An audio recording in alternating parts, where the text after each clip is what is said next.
Con un fraternal abrazo, como siempre, les saluda a su amigo José Manuel Marmolejo Delgado, en nuestro programa Golpe a Golpe, Verso a Verso, en esta gran estación que es OMV Radio, desde Ecatepec de Morelos, Estado de México.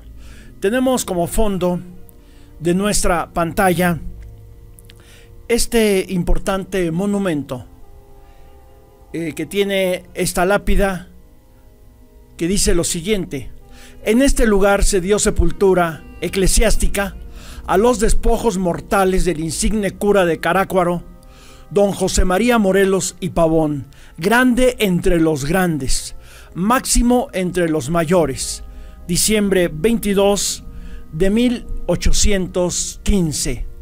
Aquí es donde se sepultó el cadáver de José María Morelos y Pavón en esta fecha, y este lugar se encuentra pegado a la iglesia colonial de San Cristóbal en Ecatepec de Morelos, Estado de México. Damos inicio a nuestro programa sobre la guerra cristera, sobre el Maximato, recurriendo al periódico Excelsior del día 25 de mayo de 1927. Fue un miércoles, en el número 3719. En nuestra anterior sesión nos quedamos en la entrevista que le hacía el periodista Rómulo Velasco Ceballos al secretario de Guerra y Marina en esa época, Joaquín Amaro, en un campamento militar anticristero que se encontraba en Ocotlán, Jalisco. Y hoy concluimos con la segunda parte de esta entrevista. El reportero Rómulo Velasco Ceballos comentaba que en ese tiempo se estaban preparando las cabalgaduras y que él acompañaría en todo momento al secretario de Guerra Joaquín Amaro y a sus tropas en su campaña, y que informaría solo lo que sus ojos vieran. La finalidad era ver con nuestros propios ojos cómo la rebelión está ya dominada. Pues esta era una mentira del reportero de Excelsior, porque la rebelión duró más de un año todavía, lo cual significaba que no estaba dominada por el gobierno. Entonces el reportero no veía con sus ojos, como anunció, sino con los ojos del gobierno. El propio secretario de Guerra refirió a los representantes de la prensa cómo nació el conflicto con los rebeldes. Dijo a los periodistas que un sacerdote de apellido Angulo, muy amigo del arzobispo Orozco y Jiménez, le solicitó un curato, pero el arzobispo le indicó que no había curatos vacantes, por lo que Angulo le pidió a su amigo arzobispo que le permitiera entonces fundar un curato nuevo en la hacienda de la Estanzuela en Los Altos, hacienda propiedad de una dama católica. Orozco y Jiménez accedió. Esto ocurrió 10 años antes de que estallara el conflicto cristero. Con un gran dinamismo y energía, Angulo pronto logró poblar densamente la hacienda, convirtiéndola en congregación y luego en pueblo con todos los servicios, dándole al pueblo el nombre de San Francisco de Asís. Este nuevo poblado carecía de autoridad civil y militar, por lo que Angulo gobernaba en él como un rey, único dueño de vidas y haciendas. Fue Angulo el primero en levantarse en armas frente a 400 hombres, aprovechando el espíritu fanático que imperaba en la región de los Altos y que tocaba extremos inconcebibles, decía el secretario de Guerra Joaquín Amaro.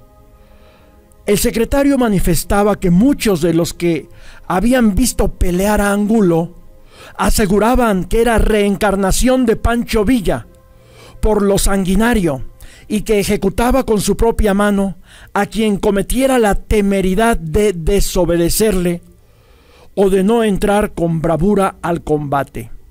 Angulo firmaba como secretario de guerra del movimiento revolucionario del estado de Jalisco. Era la guerra cristera. Se tenía la sospecha de que Orozco y Jiménez estaba oculto en Cuquío, Jalisco, pues ahí van a parar las gavillas derrotadas, seguramente a pedir instrucciones al mismo arzobispo, aventuraba a decir Joaquín Amaro. En otra nota, Excelsior dice lo siguiente: una tremenda derrota a los alzados en armas. Se recibió un parte oficial en el que el general Jaime Carrillo, con el 5º Regimiento y junto con el mayor González y el coronel Quiñones, a las 4 a.m., atacaron el pueblo de Islahuacán del Río, haciendo huir a los fanáticos al mando del cabecilla Jesús de la Torre, que se dice jefe de la zona, y de sus seguidores Luis Anaya, José Velázquez, Nepomuceno Sánchez y otros. Con más de 200 hombres huyeron hacia diferentes direcciones. Quiñones persiguió a los rebeldes durante más de 3 horas, haciéndoles una verdadera carnicería. Hasta el momento no se podía precisar el número de bajas hechas a los rebeldes, pero tan solo en el camino real que conduce a la congregación de San Antonio se contaron más de 400 muertos. También se hicieron innumerables prisioneros que fueron siendo ejecutados por el camino, salvo uno que podía servir de informante para identificar a los rebeldes ocultos. Entre los muertos se encontraba Nepomuceno Sánchez. Se le recogieron a los rebeldes 28 armas de distintos calibres, 634 cartuchos y 40 caballos ensillados. De parte del ejército murió el teniente Gavino Martínez y el subteniente Juan Rodríguez, 2 heridos de tropa y 12 caballos muertos. Luego se informó que también fue encontrado muerto el cabecilla Luis Anaya, quien participara en el asalto al tren de Guadalajara en el kilómetro 162 y en otros atentados más. Estas partidas de clericales llegaron a la población el día 19, procedentes de Jalpa, y el cabecilla Baldovino se quedó con 60 hombres remontando la sierra. El 18 pasó por San Juan del Monte una partida de 30 hombres dispersos de la gavilla de Gavino Flores, combatida y dispersa en Plumarejo. Se contaba con informes de que Gavino Flores también murió. De esa partida, la mitad de sus hombres iban heridos y pretendían pasar la barranca de Río Verde, pero estaban en tan mala situación que incluso vendían sus caballos en peso cada uno. Concluyó el reportero afirmando tener la impresión de que el gobierno federal y el estatal harían toda clase de esfuerzos para impulsar nuevamente la riqueza hoy decaída.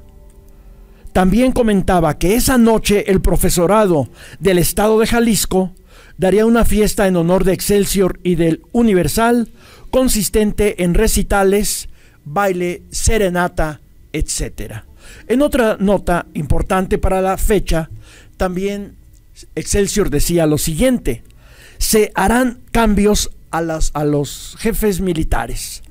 Ante la licencia ilimitada que para separarse del ejército solicitó el general Arnulfo R. Gómez, se nombraría al general Juan Espinosa y Córdoba, quien se encontraba al frente de la zona militar de Michoacán y parte de Guanajuato.